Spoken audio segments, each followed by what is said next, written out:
দিনটোৰ ব্যস্ততাৰ মাজতো এখন্তেক সময় উলিয়াই মোবাইলটো লিৰিকি বিদাৰি চাওঁ। কি জানিবা তোমাৰ মেছেজ আহিছে। যেতিয়াই মোবাইলটো চাই মুখেৰে ভুৰ ভৰাই উঠোঁ, তেতিয়াই লগৰবোৰে কয়, ঐ কি হৈছে তোৰ? মইহে জানো মোৰ কি হৈছে। মুখত ভুৰ ভুৰোৱা, মুখখন হেতা পৰা, উকা উকা হৃদয় আৰু উদাসী মনটো লৈ কিদৰে দিন অতিবাহিত কৰিছোঁ। এদিন দুদিন কৰি দিনবোৰ পাৰ হৈ সময়ৰ সোঁতত পৰি মোৰ এতিয়া যৌৱনত ভৰি দিছে।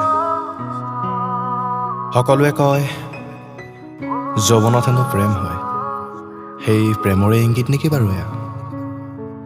প্ৰেমে ভৰাই ভৰ যৌৱনত দেখা ৰঙীন ৰঙীন সপোনবোৰে মনটো কিবা ফাগুনত অহা বাউলি বতাহ জাকৰ দৰে উৰা মাৰে দূৰ দূৰণিৰ কৰবাৰ অজান দেশলৈ, য'ত মাথো তুমি মই আমাৰ প্ৰতিবিম্ব, নীলা আকাশ আৰু চৌদিশে শীৰ্ষিত হৈ পৰি থকা বিশাল বিশাল শিল, আৰু তাৰে এটা শিলৰ ওপৰত আমি দুয়ো বহি থৰ লাগি চাই আছিলোঁ ইটোৱে আনটোলৈ।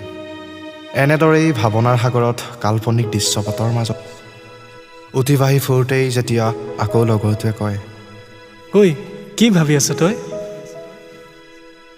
মুখত পুনৰ মিচিকীয়া হাঁহি মাৰি কওঁ, নাই একো ভবা নাই।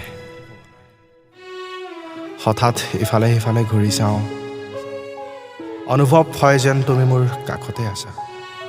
আৰু যেতিয়া তোমাক নেদেখি মোৰ মনটোৱে যন্ত্ৰণাত কাতৰ হৈ চিঞৰি কয়, ঐ পাগল, এইবোৰ কেতিয়াও সম্ভৱ নহয়, এইবোৰ মাথো কল্পনা।